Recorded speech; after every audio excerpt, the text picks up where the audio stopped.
Students ஆக்சுவலாக நம்மளுடைய friends அல்லது நம்மளுடைய பிரதர் சிஸ்டர் இல்லைன்னா நம்மளுடைய ஃபாதர் மதர் இல்லைன்னா நம்மளுடைய ஹஸ்பண்ட் இல்லைன்னா நம்மளுடைய ஒய்ஃபு யாராக இருந்தாலுமே நம்மளுடைய கஷ்டத்தையும் நஷ்டத்தையும் புரிஞ்சுக்கிற மாதிரி இருந்துட்டு ஏதாவது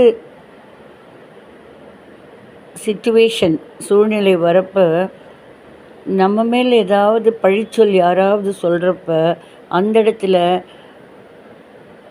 நம்ம மேலே தப்பில்லை அப்படிங்கிறத நிரூபிக்க முன் வராத எந்த ஒரு உறவும் வந்துட்டு நமக்கு பிரயோஜனம் இல்லை.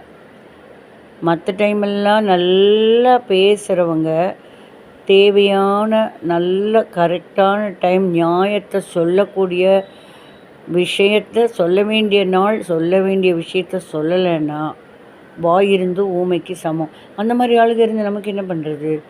நியாயத்தை கூட கேட்காத ஆளுக நம்ம நியாயத்தை கூட கேட்காத ஆளுகளை நம்ம ஃப்ரெண்ட்ஸாவோ இல்லை நம்மளுடைய பார்ட்னராகவோ இல்லை நம்ம ரிலேட்டிவாகவோ வச்சுருந்து என்ன பிரயோஜனம்? அவாய்ட் பண்ணுறது நல்லது என்னை பொறுத்த வரைக்கும்.